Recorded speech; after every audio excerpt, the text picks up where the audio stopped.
Sejam muito bem-vindos, amados meus, à primeira aula do curso de História e Geografia, focado no concurso da Polícia Militar do Espírito Santo 2022. Seu futuro emprego, amém?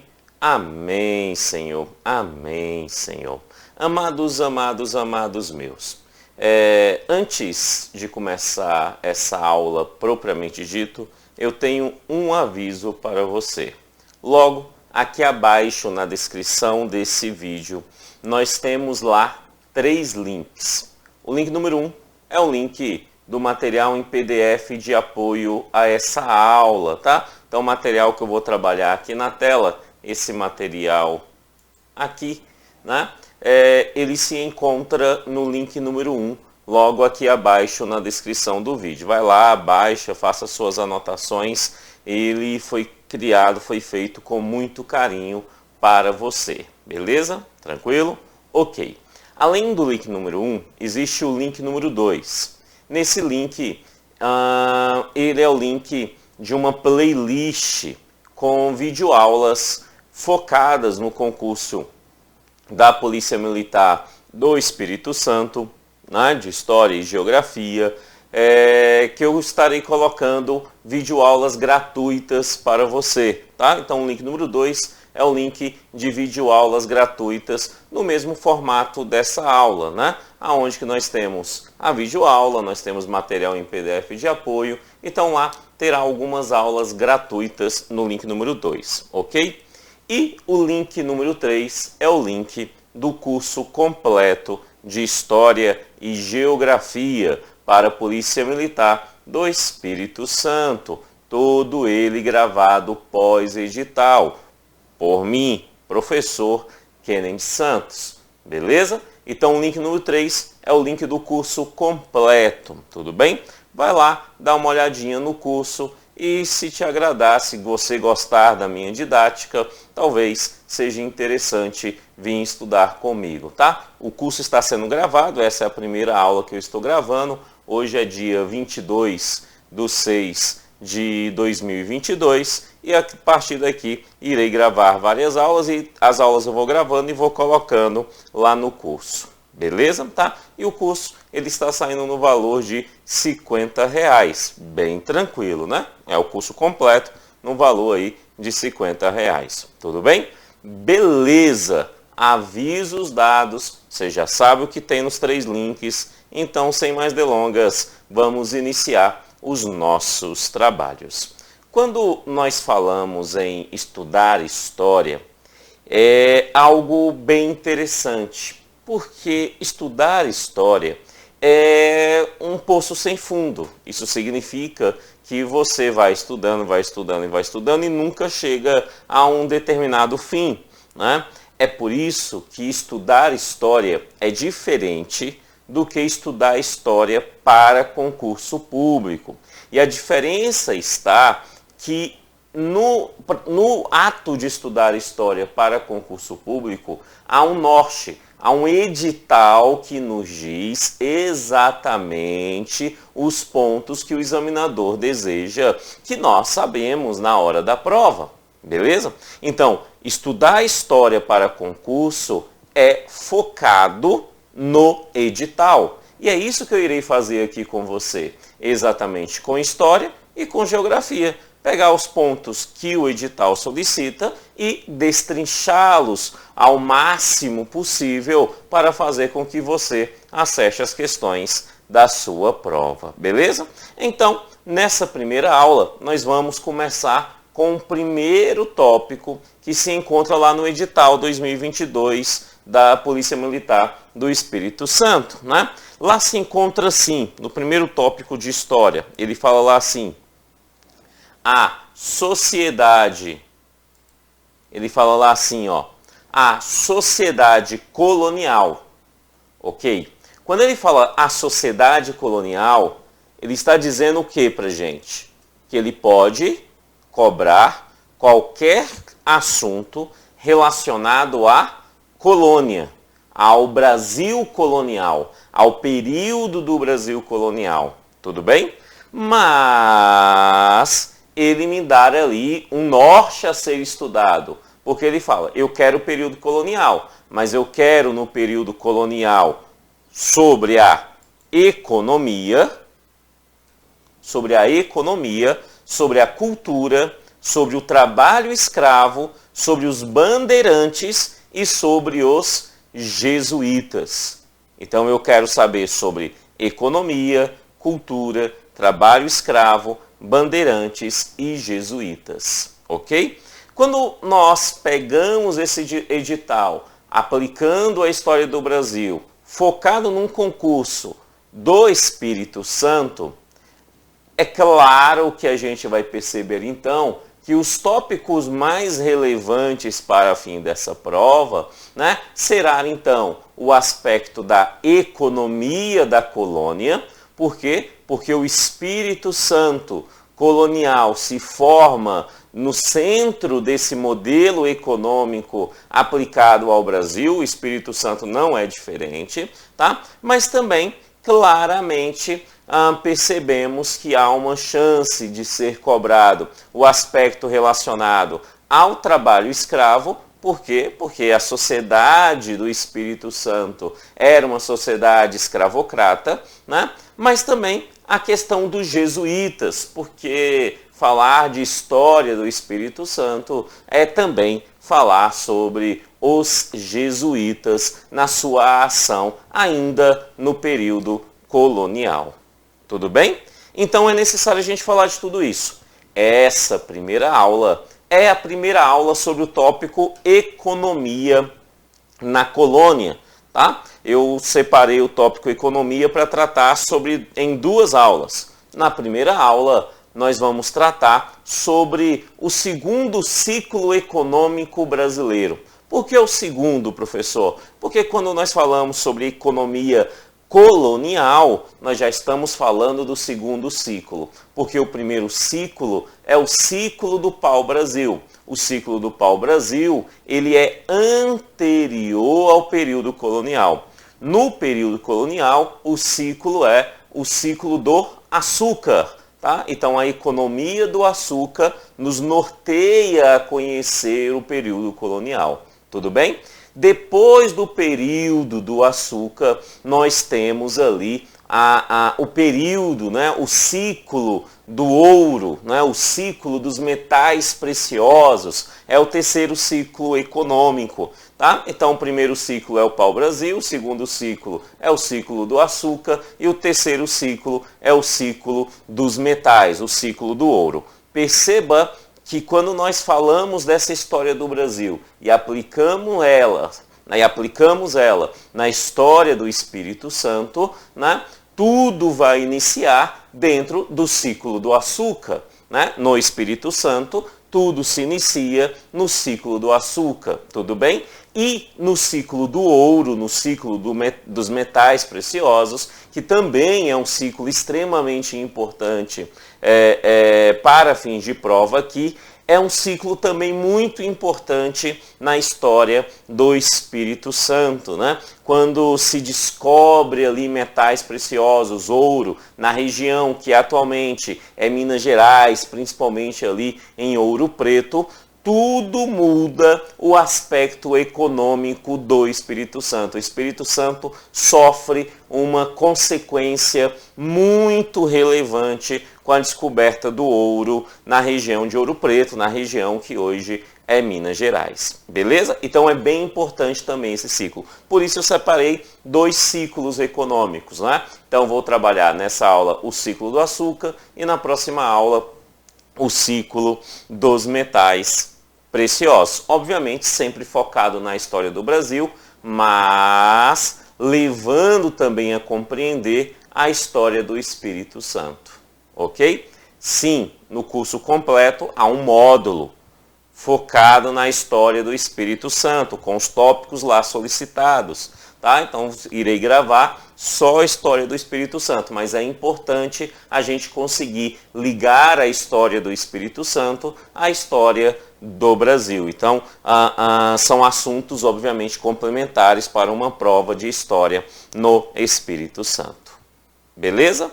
Show, show, show. E por onde nós vamos começar? nós vamos começar a falar da colônia, do período colonial, antes do período colonial, mas só como introdução. É necessário a gente falar sobre o período pré-colonial, rapidinho, sem nos aprofundar, sem ir para outros caminhos, só no que nos interessa. Que é o seguinte, quando nós falamos sobre o período pré-colonial, ele inicia em 1500. Por que em 1500? Muito simples. Por quê? É em 1500 que Pedro Álvares Cabral chega ao Brasil. Olha aí, 1500. 1500 até 1530, tá? Então, o período pré-colonial é o período de 1500 a 1530. Por que pré-colonial? Porque durante esse período, Portugal não estava muito interessado ainda, né, em explorar as terras da sua colônia na América. Porque todo o foco português estava no comércio de especiarias da Índia para a Europa. Então, a América era apenas um ponto de apoio para esse comércio da Índia. Então, os portugueses navegavam até o Brasil e aí do Brasil ia para a África, da África voltava para o Brasil, do Brasil iria para Portugal. Tá? Então ele se tornou um ponto de apoio nesse primeiro momento. Tá? E o que nós temos nesse primeiro momento? Alguns pontos só para o desencargo de consciência.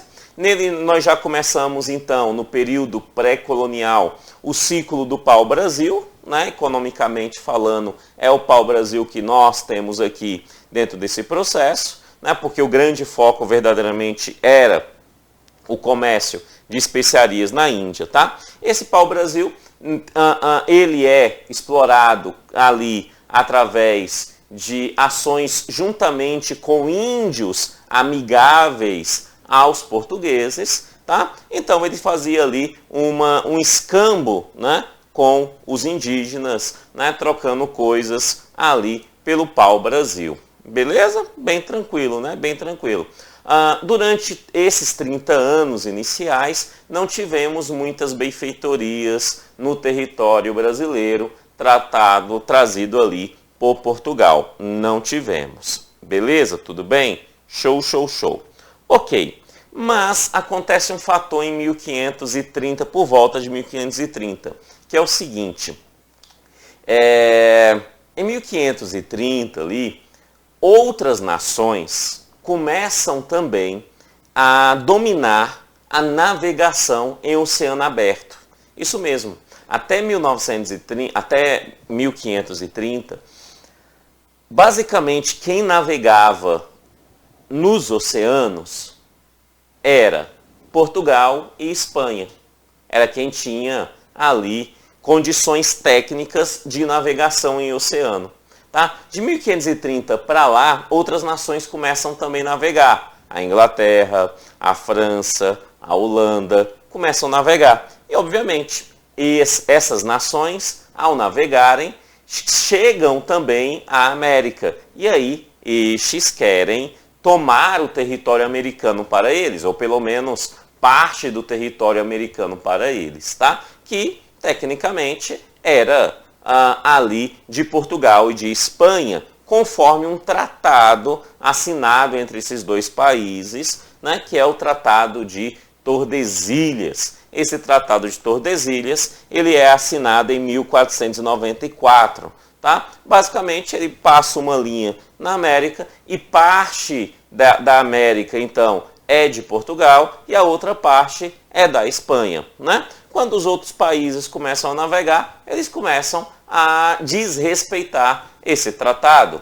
tá? Esse tratado entre essas duas nações, beleza? Então, obviamente, o governo português, ele fala assim, não vou perder o meu território na América, não vou. Então, ele começa a criar ações para povoar a América, para povoar o Brasil, tá? Para povoar o Brasil, certo? E como é que ele faz isso? Ele faz isso, no primeiro momento, através das capitanias hereditárias. Então, quando nós falamos sobre o ciclo econômico do açúcar, tudo começa, tudo inicia através desse termo que você conhece muito bem, que você já ouviu, chamado de capitanias hereditárias. E o que são essas capitanias hereditárias? Primeiro, é um sistema de gestão administrativa que Portugal já tinha utilizado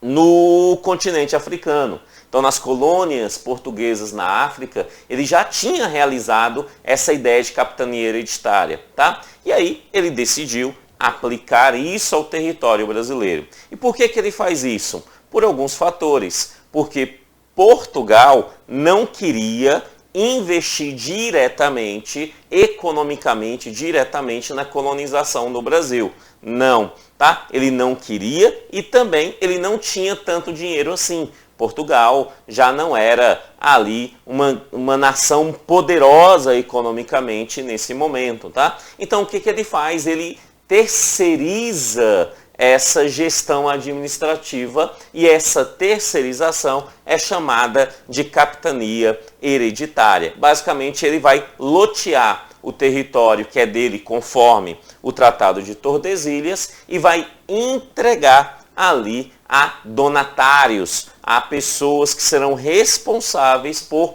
colonizar essa região, ok? Tá bom? Então é isso. Então a capitania hereditária é um sistema, né, colonial administrativo que irá atender essa demanda, tá? E como é que ele funciona? Muito tranquilo. Eu trouxe aqui um mapinha que a gente consegue perceber bem, né? Então, logo de cara, a gente percebe o seguinte, a gente percebe que você tem aqui uma linha. Essa linha é a linha do Tratado de Tordesilhas, certo? Esse lado que está em cinza aqui, conforme esse tratado, é da Espanha. E esse lado colorido é de Portugal. E aí ele vai subindo, né? Então a maior parte da América, conforme esse tratado, era da Espanha, tá? E esse pedaço era de Portugal. Olha como que isso é interessante. Muitos devem achar o seguinte, mas Portugal saía perdendo, né, com esse tratado. A resposta é não, não saía perdendo. Porque do lado de Portugal encontra-se o continente africano. Encontra-se o comércio que interessava a Portugal, que era o comércio de especiarias junto à Índia. Beleza? Então Portugal tinha um ponto na América, mas o foco dele era exatamente o domínio da África, porque era o melhor caminho para chegar até as Índias e fazer esse comércio. Beleza? Tranquilo? Tá? E o que é essas capitanias hereditárias? Muito simples. Ele vai lá e divide tudo isso em territórios. Passa uma régua ali no mapa e aí fala território tal, território tal, território tal, né? E ele entrega cada um desses territórios para um donatário. Na verdade, o que ele faz é dividir, então, em 15 capitanias e entrega essas 15 capitanias para 12 donatários, tá? Algumas delas repete-se o donatário, tá? Então, ele vai fazendo isso, certo? Mas olha como que isso é interessante. Uma dessas capitanias é exatamente a capitania do Espírito Santo. É exatamente a capitania do Espírito Santo. Então, a história do Espírito Santo começa com a capitania do Espírito Santo. Beleza? Com essa capitania. O nome da capitania não é dada no primeiro momento. Não, né? Vai ser dado lá por Vicente quando chega na capitania em si. Certinho? Mas ela já se encontra especificada no mapa das capitanias que serão montadas aqui no Brasil. Beleza? Tá? E o que nós temos que saber sobre essas capitanias? Então, olha lá, nós temos que saber que a capitania hereditária ela é dividida em 15 lotes, né, para 12 donatários, certinho? Para 12 donatários. É Portugal encaminhando isso para a iniciativa privada. Então ele fala, donatários, é vocês que têm que investir, são vocês que precisam desenvolver e colonizar toda essa região. Beleza? Tranquilo? Tá? Os 12 donatários eram pessoas de baixa nobreza, tá? De baixa nobreza. Entre essas pessoas de baixa nobreza, né? Que queriam, obviamente, desenvolver ali ações, né? Aventura, em um lugar totalmente desconhecido, certo? Que era isso que era o Brasil. Tá? E eles queriam fazer isso, beleza? Então, o governo de Portugal vai lá e exerce tudo isso. E o que o governo de Portugal, o que a coroa portuguesa dá a esses 12 donatários? Olha como que isso é interessante. O que a coroa portuguesa dá aos 12 donatários é a posse da sua capitania hereditária. Vou repetir, é a posse da sua capitania hereditária. Posse é diferente de propriedade. A coroa não dá a propriedade, a coroa dá a posse, porque a propriedade continua sendo da coroa portuguesa. Isso é óbvio, tá? Então o que ela dá é a posse, E como é que é esse acordo? Muito simples, separei aqui em 2 pontos para facilitar na sua compreensão, que está no 4.1 e no 4.2, que é a organização dos direitos e dos deveres em relação a esse acordo assinado ali entre coroa e o donatário, né? O donatário recebe uma carta, um documento, recebendo após, o nome dessa carta é carta de doação e forais, beleza? Tá? Ele assina e lá diz as regras de como que será feito essa ação. E basicamente lá diz o seguinte, ó, o que é da coroa portuguesa? A coroa portuguesa é dona da terra, a coroa portuguesa é dono dos bens das matas, a coroa portuguesa é dono dos bens do subsolo e a coroa portuguesa é dono dos bens dos mares. Ou seja, a coroa portuguesa é dona de tudo. É simples. Beleza? Tá. Mas se a coroa portuguesa é dona de tudo, o que o donatário tem?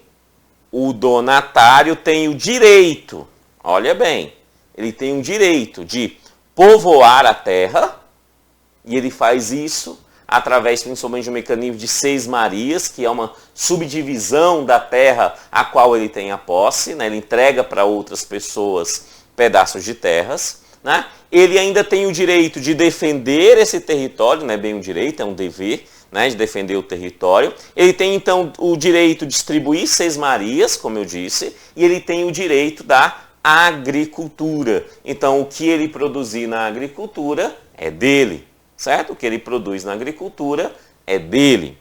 Beleza isso? Então ele vem para a agricultura, para povoar, para distribuir seis-marias. Tá? É isso que acontece. É isso que acontece. Agora, olha como que as coisas são. Essa organização das capitanias hereditárias, que já tinha sido realizada em colônias portuguesas no continente africano e de certa forma tinha dado certo, aqui no Brasil ela não dá tão certo assim. Das 15 capitanias hereditárias, apenas 2 deu certo. Isso significa então que 13 não foram tão bem assim, certo? Quem são essas 2 que deu certo? Muito tranquilo. As 2 que deram certo foi São Vicente e Pernambuco. São Vicente e Pernambuco. São Vicente é atual São Paulo, tá? E Pernambuco é Pernambuco, beleza? Essas 2 exercem sim ali um certo desenvolvimento nas suas capitanias, ok? Na São Vicente, né, Martins Afonso, que era alguém financiado pela coroa, né, era um dos donatários que era financiado pela coroa, traz a muda da cana-de-açúcar para São Paulo, tá? É ele que traz para São Paulo, mas ela não dá muito certo em São Paulo não, tá? Mas mesmo assim, São Vicente, ela tem ali uma centralidade nas ações que termina dando um resultado interessante para a coroa. Então, pode-se dizer que é uma capitania que deu resultado, beleza? e a outra é Pernambuco. Por quê? Porque Pernambuco se encontrou com a produção de cana e, obviamente, com a produção da cana, essa cana passando-se pelo engenho, tornando-se açúcar. Então, Pernambuco, a capitania de Pernambuco, cresce muito rapidamente, muito fortemente, né, ali com um resultado econômico, no ciclo econômico do açúcar, bastante importante na história do Brasil. Beleza? Então as duas capitanias que dão resultado são essas. Só que aí você deve estar me perguntando, e é uma pergunta justa. Tá, professor, mas e a capitania do Espírito Santo? A capitania do Espírito Santo eu chamo de uma capitania sobrevivente. De uma capitania sobrevivente. Por que uma capitania sobrevivente? É o seguinte, a capitania do Espírito Santo, ela não é destaque igual é Pernambuco, não é destaque? Não. Mas também ela não deixa de existir. Ela continua existindo. É uma capitania sobrevivente. Aos trancos e barrancos, ela permanece existindo. Beleza? Então ela não é uma capitania que dá um resultado extraordinário, mas também não é uma capitania que chega à falência. Ela existe dentro desse processo. Beleza? Então precisamos comentar algumas coisas sobre ela, tá? Precisamos comentar. Quando nós falamos sobre a capitania do Espírito Santo, né, é necessário a gente já começar a entender. A coroa portuguesa entrega a ela um donatário, um fidalgo, que era Vasco Fernandes Coutinho, tá? Que já chega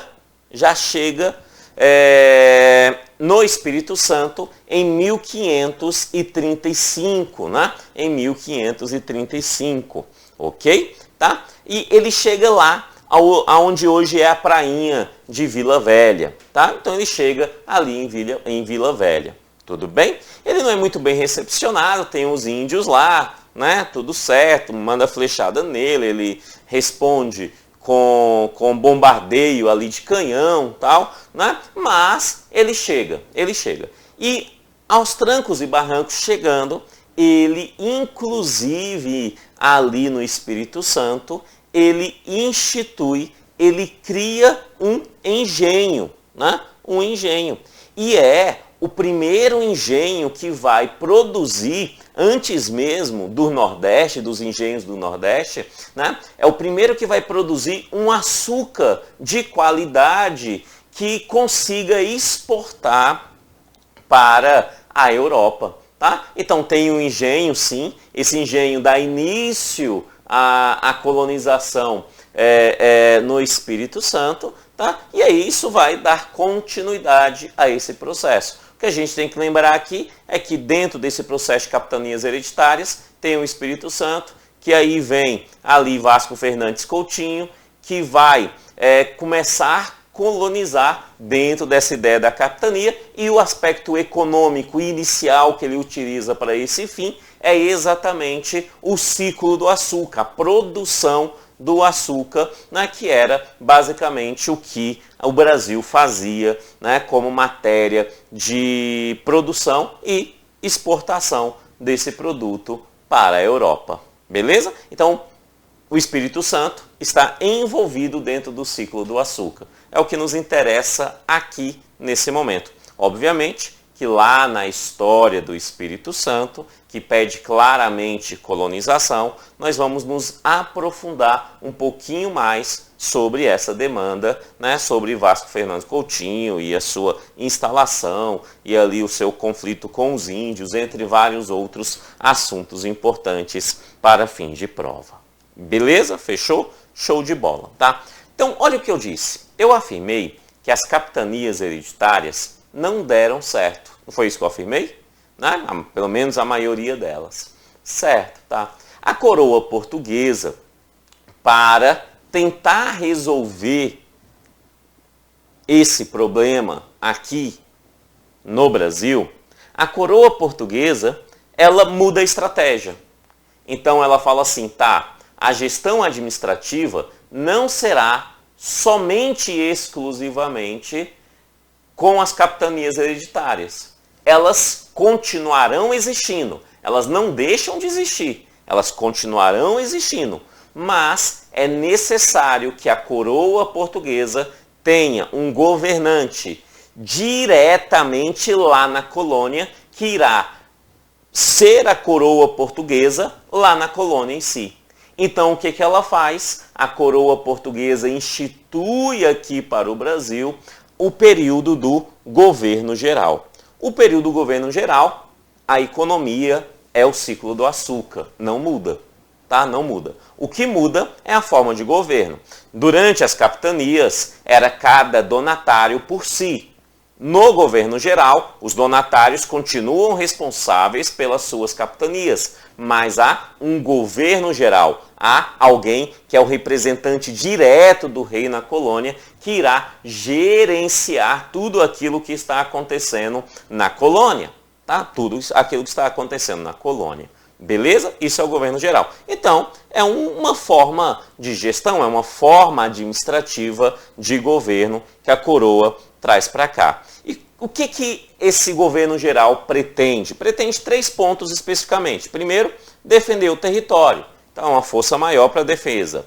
Dinamizar a economia. Quer dinamizar a economia. Produzir mais açúcar. Isso é dinamizar a economia nesse momento, né? E fiscalizar, bem importante, as capitanias hereditárias. Então, também fazer a fiscalização dessas capitanias para que o tributo, por exemplo, que essas capitanias, que esses donatários devem à coroa, sejam pagos. Beleza? Então, ele vai exercer essas respectivas demandas. Tá? A estrutura do governo geral é uma estrutura, né, que é bem interessante para a época, porque é uma estrutura que diz o seguinte, olha, primeiro existe um tal de governador geral, que é aquele que o rei decide que irá gerenciar a ação aqui na colônia. Esse governador geral, ele tem alguns apoios muito importantes. Um apoio muito importante é o ouvidor-mor. O termo mor, eu tenho certeza que você já ouviu, né? Já viu em alguma novela, já viu em algum filme, né? Esse mor significa que é ele o responsável por uma determinada ação. Quando se fala sobre o ouvidor-mor durante esse governo geral, o ouvidor-mor é o responsável pela justiça na colônia, pelo aspecto de justiça na colônia. Beleza? Então o ouvidor-mor é o responsável pela justiça. Além do ouvidor-mor, alguém muito importante para a coroa, que é o provedor-mor. Por quê? Porque o provedor-mor é responsável por nada mais, nada menos do que pelo money, pelo dinheiro gerado na colônia. Ele é o responsável, então, pelas finanças na colônia. Tá? E além do provedor-mor, o capitão-mor. O capitão-mor é o responsável pela defesa da colônia contra os inimigos. Tá? Contra os inimigos externos e internos. Lembre-se que agora a França navega, a Holanda navega, a Inglaterra navega, né? Que são ali inimigos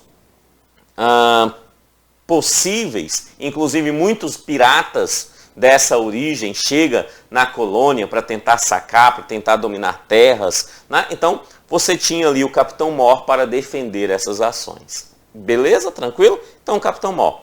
Ok, tá? Uma questão que é relevante é saber quem foi o primeiro governador geral. Tá? O primeiro governador geral é alguém bem famoso, certeza você já ouviu falar nesse nome, meu queridíssimo e amadíssimo Tomé de Souza. Tomé de Souza foi o primeiro governador geral da colônia. Tá? Da colônia. Então existiam os donatários e o governador geral. O governador geral gerenciava toda essa demanda aqui na colônia do Brasil. Beleza? Show? Tranquilo. Tomé de Souza, quando ele vem, ele traz juntamente com ele os jesuítas, aqueles padres da ordem de Jesus, os jesuítas. Os jesuítas, na história do Brasil, na história, eu diria, da América como um todo, da América Latina, primordialmente, são figuras muito importantes que influenciaram fortemente aspectos da economia e da cultura, primordialmente, na América Latina. E no Brasil não é diferente. É um assunto que você tem que saber, que quem traz os primeiros jesuítas para o Brasil é o primeiro governador geral, que é Tomé de Souza. E por que, professor, que eu tenho que saber disso para essa prova? Muito simples, porque não dá para falar sobre a história do Espírito Santo sem falar nos jesuítas.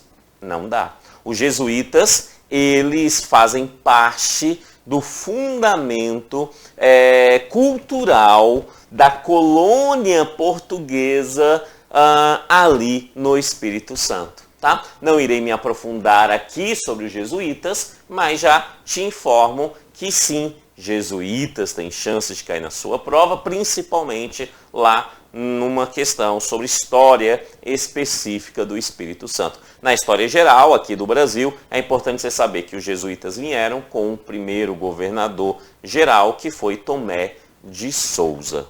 Beleza? Show? Ok. Por enquanto, é isso que nós temos que falar sobre os jesuítas. O Tomé de Souza, ele instala então a sede do governo geral, né, em Salvador.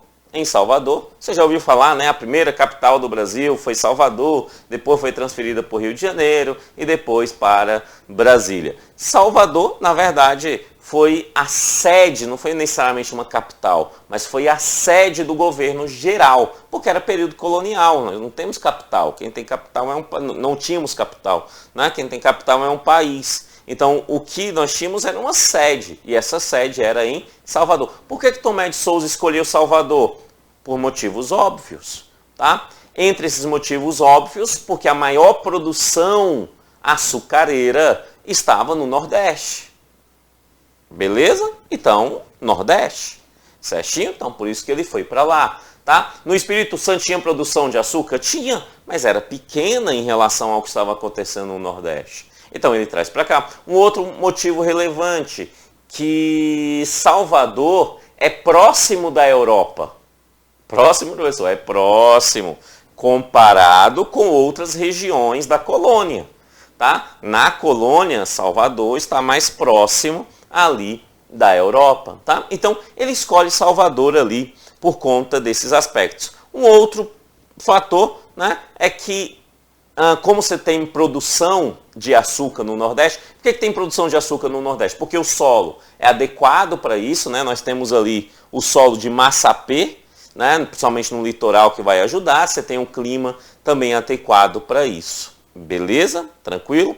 Show, show, show. E aí, com essa estrutura vindo o governo geral, começa a profissionalizar o ciclo da cana-do-açúcar. Podemos dizer que é aqui necessariamente que começa um ciclo econômico, verdadeiramente um ciclo, tá? Que tem ali todo ano uma produção, um escoamento de açúcar para a Europa. É com a vinda de Tomé de Souza que tudo isso começa a ser organizado melhor em nosso país. Antes era cada donatário por si, né? E agora você tem um governador geral organizando tudo isso, então você tem uma demanda e uma ação melhor para com a Europa. Beleza? Tranquilo? Show, tá? E aí nós tínhamos que produzir cana-de-açúcar e produzir o açúcar da cana-de-açúcar, porque era o fundamento da economia e a base para a manutenção da colônia em nosso país. Só que nós tínhamos um problema, que era o seguinte: para produzir açúcar não é algo barato. Não. Você tem que ter as fazendas, as plantações, ok? Além das plantações e para plantar e para colher, é necessário ter mão de obra. E além de plantação e mão de obra, é necessário ter o engenho. Mas para montar um engenho, ele é caro. E as peças vinham da Europa. A coroa portuguesa não queria investir. Os donatários até queriam, mas o capital era limitado, afinal, eles eram particulares. Como que Tomé de Souza e a coroa portuguesa começa a tentar resolver essa questão?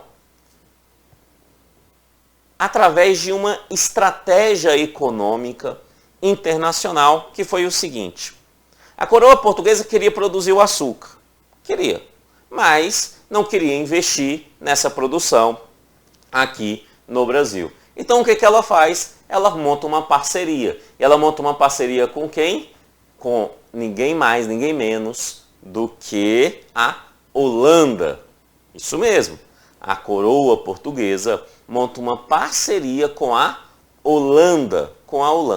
E que parceria era essa? Muito simples. A Holanda investe economicamente na produção, para a produção de açúcar no Brasil, certo?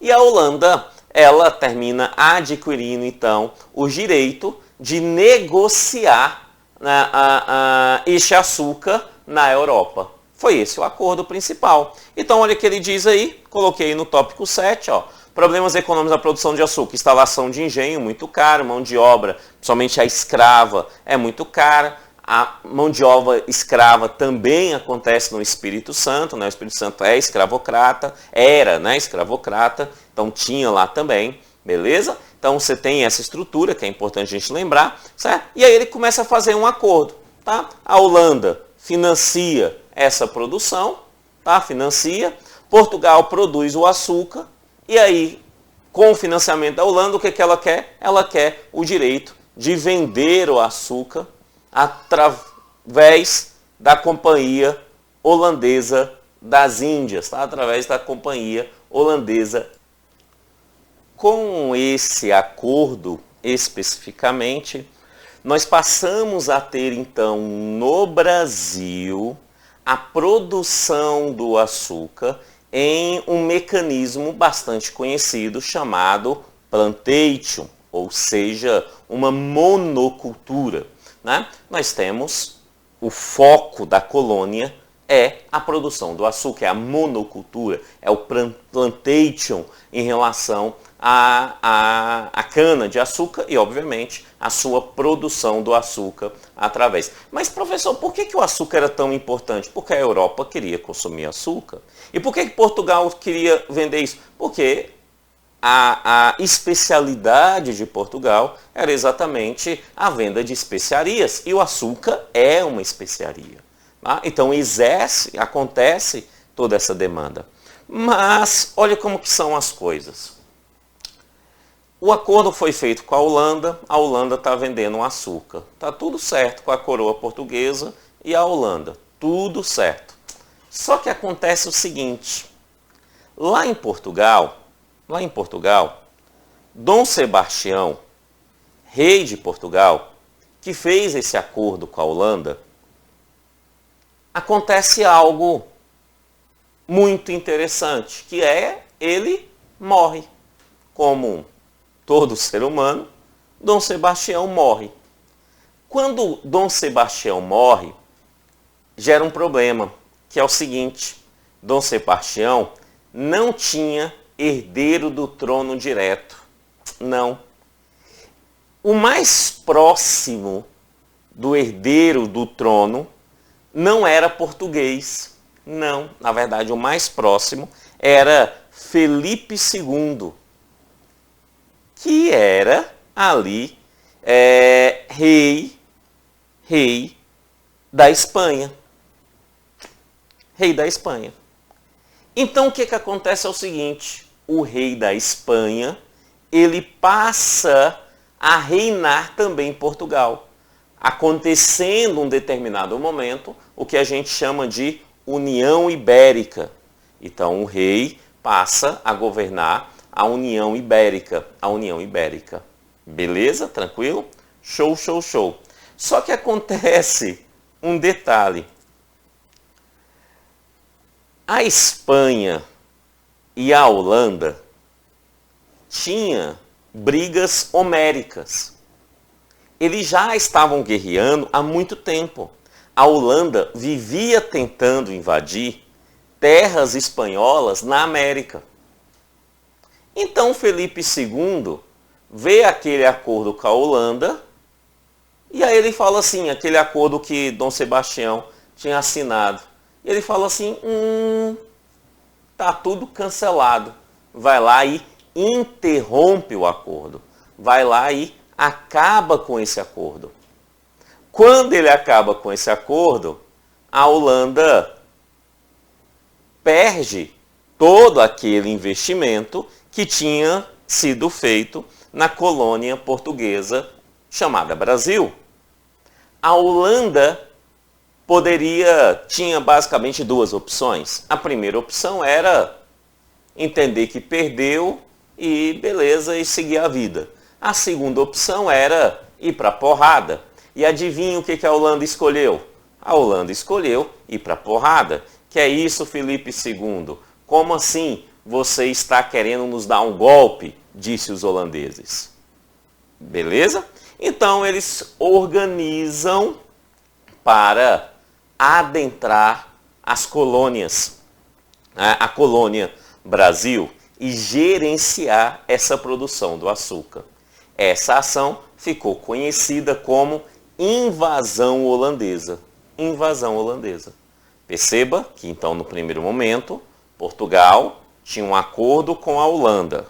No segundo momento, com a morte do rei português, o rei espanhol assume os dois reinos, chamado União Ibérica. O rei espanhol acaba com o acordo com a Holanda. A Holanda não gostando disso, a Holanda exerce ações para adentrar essa colônia, que é a ideia da invasão, a invasão holandesa.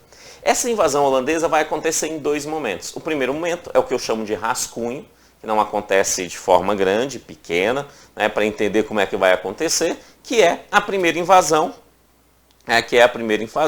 que vai acontecer em Salvador, em 1622. Tá? Então acontece uma invasão em Salvador. Mas entra e sai, não fica muito tempo, tá? Porque não era verdadeiramente o grande foco da Holanda invadir Salvador.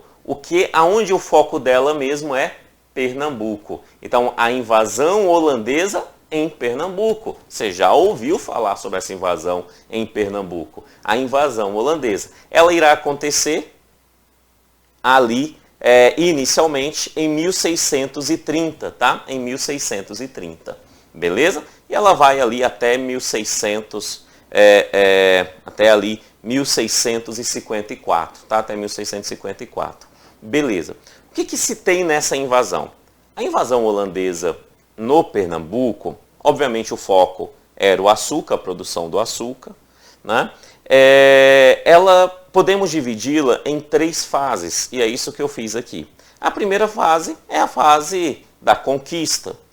E o que nós temos na fase da conquista? Muito simples. Pancadaria, tá? Porrada, é a briga. A fase da conquista é a guerra. Então lá na fase da conquista tem guerras de desestruturação, fugas de escravos dos quilombos, né? Então você tem ali ações por conta dessa invasão específica. Então o primeiro momento é a conquista.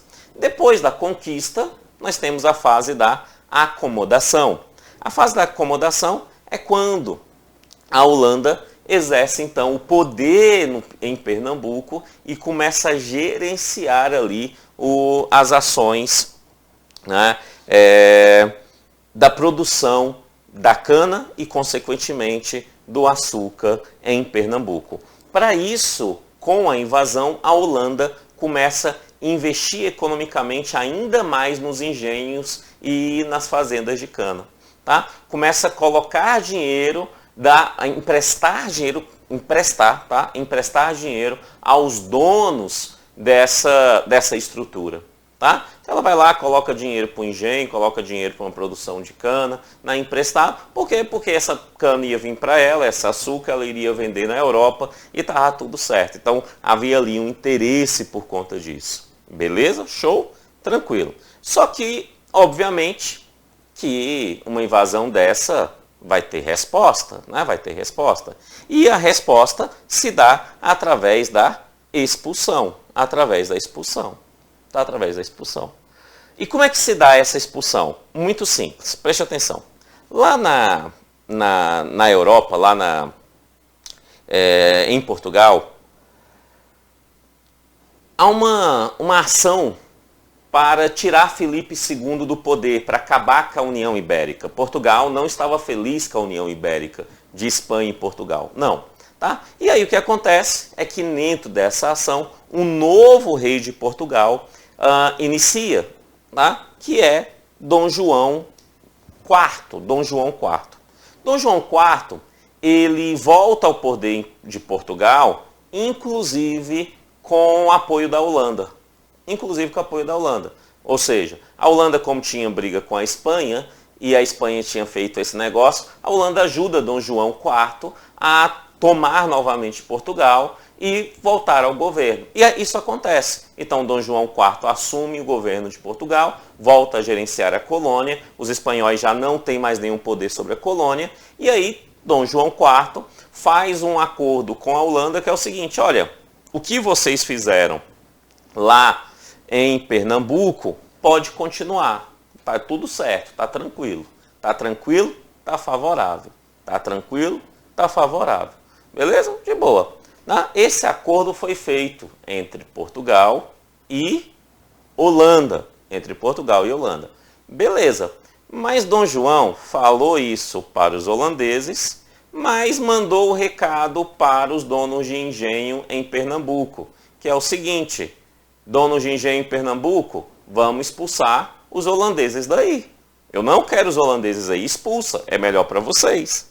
Tá? Os donos de engenhos, no primeiro momento, eles desconsideram aquilo que Dom João estava falando. Eles não querem muito nesse negócio de expulsar os holandeses. Por quê? Porque os holandeses estão investindo economicamente em Pernambuco muito mais do que aquilo que vinha de Portugal. Então, para os donos de engenho, os donos das fazendas, era interessante manter os holandeses com esse investimento. Beleza? Tranquilo? Show! Só mais, olha como que são as coisas. Então, no primeiro momento, Dom João não consegue muita coisa. Esse negócio de expulsar os holandeses não dá muito certo. Mas a Holanda inventa de entrar em guerra. Quando a Holanda inventa de entrar em guerra, não com Portugal, internacionalmente, né, ela inventa ali de entrar em ações de guerra por novas terras, por outras ações, a Holanda chega nos donos de engenho aqui em Pernambuco e fala assim: sabe aquele empréstimo que eu emprestei para vocês, aquele investimento tal, pra vocês produzirem cana? Os donos de engenho falam: não, sei. A Holanda olhou para eles e falou assim: devolva-me. Ela pede esse recurso, de volta, né, dos donos de engenhos em Pernambuco. Os donos de engenho olham aquele pedido da Holanda, percebe então que não terá mais investimento da Holanda, olha a proposta de Dom João e fala assim: agora chegou a hora de dar apoio ao que Dom João quer. Por quê? Porque a gente expulsa os holandeses, não pagamos a dívida e ficamos com tudo aquilo que aqui foi produzido pelos holandeses, com o apoio de Portugal, e vamos continuar no mercado. Então vem na última fase, que é a expulsão dos holandeses de Pernambuco. Então simples, primeira fase é exatamente a conquista holandesa. Segunda fase, acomodação. Terceira fase, expulsão. Beleza?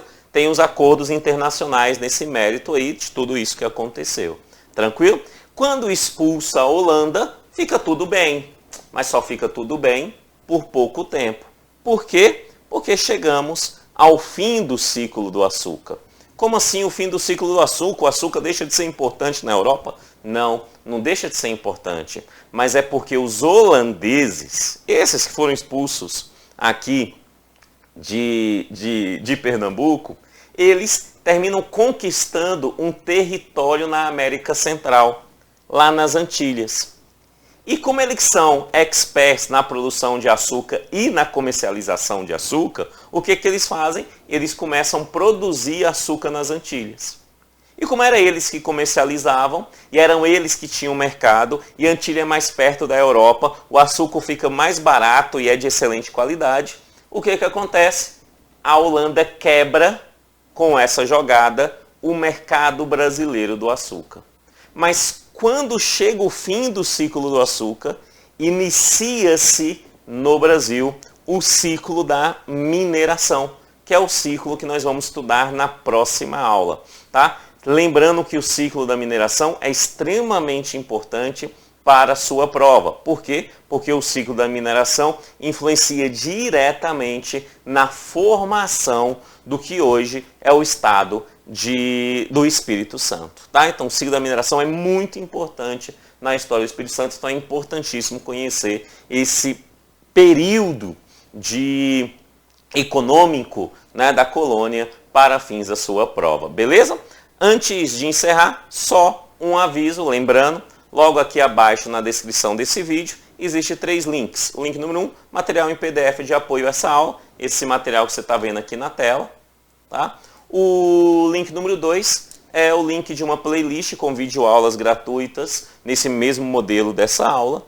E o link número 3 é o link do curso completo de História e Geografia, focado aí na Polícia Militar do Espírito Santo 2022, gravado por mim, pós-edital, por um valor muito tranquilo, por 50 conto, R$50. Você compra o curso e tem acesso ali por 90 dias no curso, todo focado, gravado pós-edital. Estou iniciando as gravações hoje, dia 22/6/2022, né? E a partir daí vamos começar a gravar e entregar todo esse conteúdo. Espero entregar até o dia 20 de julho, mais tardar, todo esse conteúdo. Espero você tanto lá na playlist com videoaulas gratuitas e também espero você no curso completo. Muito obrigado, que Deus abençoe e até a próxima aula. Valeu, tchau, tchau.